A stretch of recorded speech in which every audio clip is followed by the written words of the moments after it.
Hi, I'm Michelle Pacina. And I'm Nia Tarana. We are currently second-year residents at Geisinger Family Medicine Northeast Program in Wilkes-Barre, PA.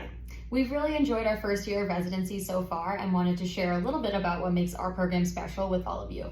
Our home base for residency is our Continuity Clinic. We work directly with care managers, psychologists, and clinical pharmacists right here in the office. We also have a weekly procedure clinic to practice things like skin biopsies, IUD insertions, knee injections, and we get to do this all one-on-one with our attendings. For the osteopathic residents, there's a weekly OMM or osteopathic manipulative medicine clinic where we get to help learn different techniques for the musculoskeletal concerns.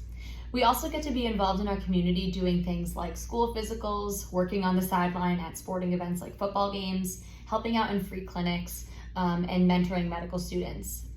Our program is located in the Scranton-Wilkes-Barre area in Northeast PA. You get the small town feel while being 2 hours away from New York City and Philadelphia.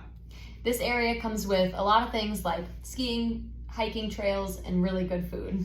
Our program is always looking for new ways to increase resident wellness. We have monthly activities and get-togethers. If you want to see what we're up to, check out our Instagram, Geisinger FM, or check out our program website. And we hope you learned a little bit from watching this video and would like to hear from you soon. Thanks!